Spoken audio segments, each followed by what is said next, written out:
Tonight marks the one-year anniversary of the most deadly mass shooting on U.S. soil. 58 souls taken, over 850 wounded or injured when Stephen Paddock opened fire from his 32nd floor room at the Mandalay Bay. Maddox's high-powered arsenal raining lead upon those attending that Jason Aldean concert down below. One of those attendees was none other than our own Maddie Sinclair. Maddie, kind enough to, when you're always seeing her smiling on the sidelines. This is a less than happy occasion, but thank you for agreeing to do this. As we now mark the one-year anniversary of that night, what goes through your mind?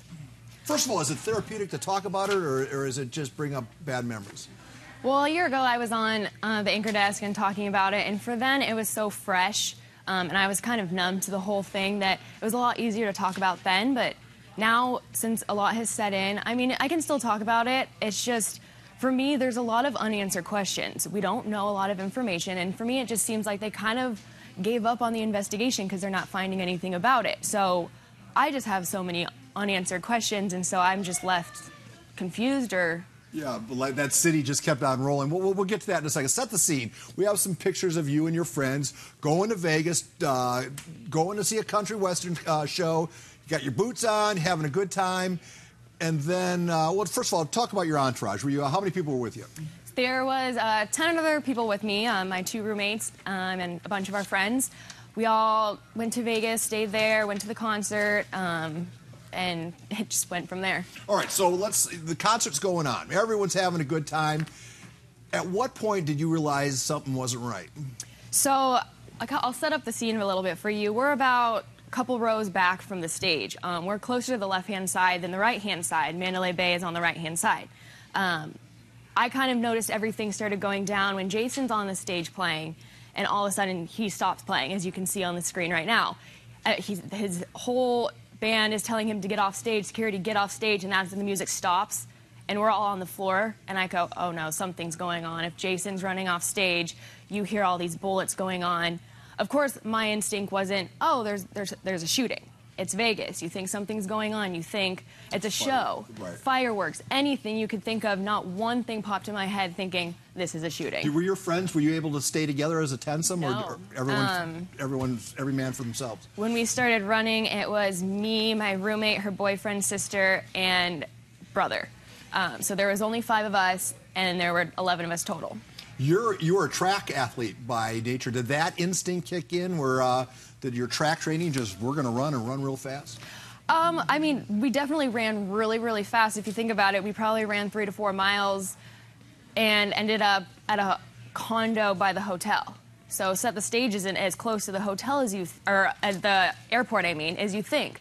So running 3 to 4 miles in 20, 30 minutes, I would say I could run again.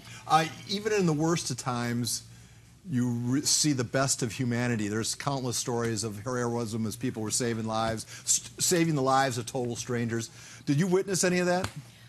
Personally, I didn't see a lot of that happening just because my group, we instantly were like, okay, we need to get out of here. We can't stay around. You know, you kind of think of every man for themselves at that point, but I did see, I mean, we had, I want to say Marines by me, that's what they said they were, telling us just to keep low, keep your head down because you just need to get out. And, of course, my biggest, like, not regret, but I have this survivor's guilt, thinking that, okay, I'm safe. I could have gone back in there and helped someone, and I wish I could, but in that moment, you don't think, I'm going to go back into a shooting. I was at that '97 bite fight with Tyson and Holyfield, and while it was nothing like yours, there was a shooting inside the casino. The casino was closed for a couple hours, but I witnessed crowd fear for the first time in my life. I saw women, young people being trampled by a panicked crowd. Can you describe that feeling? That's just utter fear, is it not? It's probably the scariest thing I've ever been through, but I don't know why, but through my head the entire time, I was just thinking, you're fine, you're going to get out of this, you're going to survive. And as we were running, of course, I dropped my phone. Phone disappeared, and which is, I think, the scariest thing for my friends and family, knowing they can't, my messages aren't delivering, I'm not picking up my phone, no one's getting a hold of me. Can you think of what your parents were going through? We were all trying to call you, and I mean, we were all scared to death. So tonight the strip goes dark at 10:01. How much time do you spend reflecting on that day, or is that something you just try to suppress? I kind of think about it constantly. I mean, throughout the year, my kind of motive right now is to live for those who can't. So I go every day to day trying to do the best I can, trying to be the happiest that I can.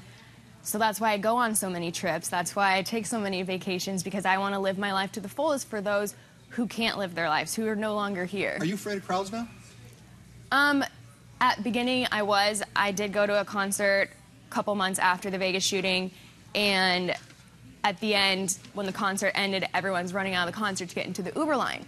I grabbed my friend's hand, start bawling and shaking, and we just moved to the side because I couldn't be in the crowd. All right. Well, hey, I know this wasn't easy to do. I appreciate you. Folks, so we're just swerving out of sports for a little bit. We'll get right back at it at 6 o'clock. Maddie, thank you for sharing our story. We'll do a little bit more on Facebook Live tonight at 9:45, 9:30-ish. Meanwhile, the KUSI News at 5 p.m. is over. The KUSI News at 6 p.m. is about to begin.